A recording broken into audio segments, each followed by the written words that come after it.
घर घर का श्रृंगार, प्रेम सनातन। नमस्कार मित्रों, मैं करिश्मा गौरव शर्मा और आप मुझे देख रहे हैं प्रेम सनातन टीवी पर। विश्व के मानचित्र पर मणि के समान चमकता हमारा देश भारत, जहां पर विविधता ही उसकी विशेषता है। हमारे देश में मंदिरों की एक अलग श्रृंखला है जो आस्था और विश्वास का प्रतीक है। सनातन धर्म में 33 कोटि देवी देवता हैं और उसी प्रकार असंख्य यहाँ पे मंदिर, और हर एक मंदिर की अपनी विशेषता, अपनी रोचक कथा है। इन्हीं मंदिरों में से विशेष महत्व है पुरी के जगन्नाथपुरी मंदिर का। जगन्नाथपुरी मंदिर जितना रमणीय है उतना ही रोचक उसकी कथा है, एक रहस्यमय कथा। जगन्नाथपुरी जगन्नाथ भगवान का स्थान। जगन्नाथ जी स्वयं श्री कृष्ण है। वो जगन्नाथपुरी में अपनी बहन सुभद्रा और बड़े भाई बलराम के साथ विराजमान है।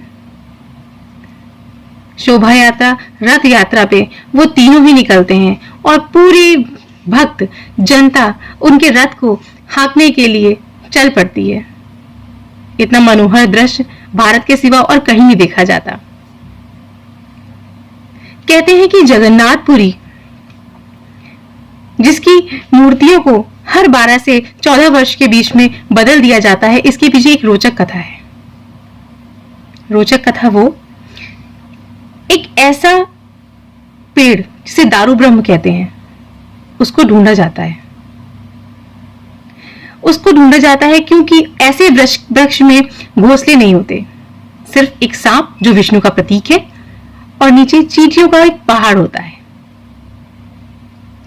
ऐसे ही वृक्ष को खोज के जगन्नाथपुरी भेजा जाता है। विधिवत उस वृक्ष की लकड़ी से मूर्तियों को तराशा जाता है। फिर एक दिन सरकार पूरी पुरी में अंधकार की घोषणा करती है और उसी अंधकार में कुछ विशेष पुरोहित अपनी आंखों पे पट्टी बांधते हैं।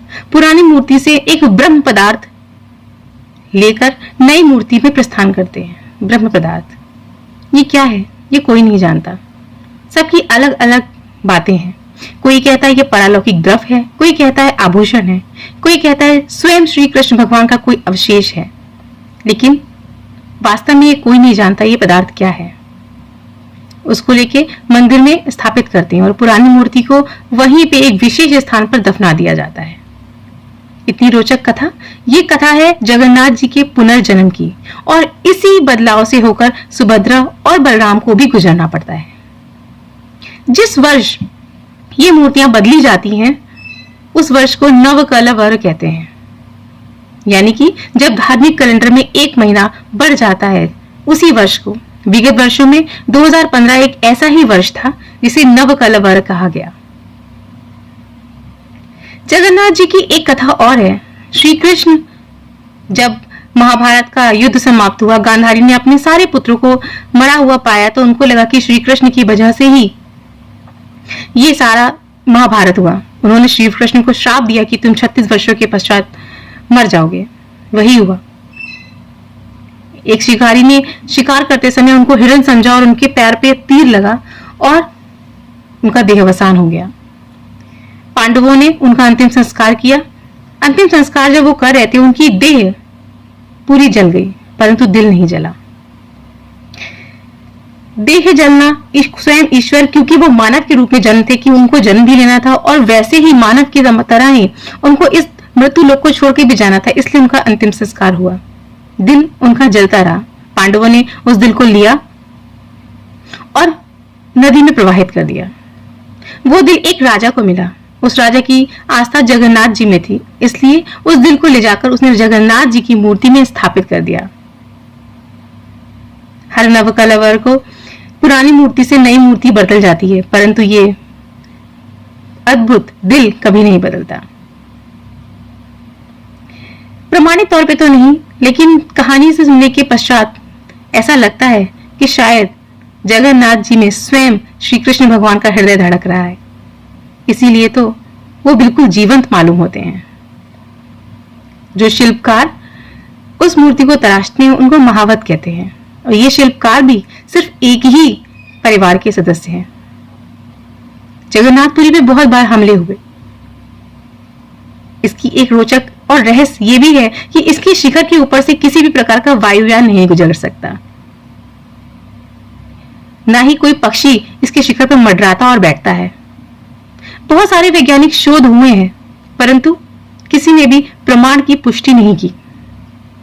यही तो है ईश्वर की लीला। कोई तो है, कोई शक्ति जो हम सभी को समेटे हुए है।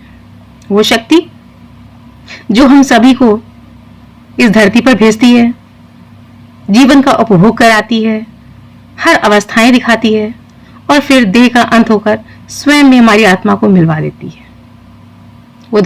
वो शक्ति क्या है? वो शक्ति स्वयं पर ब्रह्म है और श्री कृष्ण पर ब्रह्म के ही स्वरूप है। गीता का उपदेश देते समय उन्होंने जब विराट दर्शन किए तो उन्होंने बोला कि मैं ही ईश्वर हूं। धन्य है जगन्नाथ जी महाराज, वो सभी की मनोकामनाएं पूरी करें, आपकी और मेरी।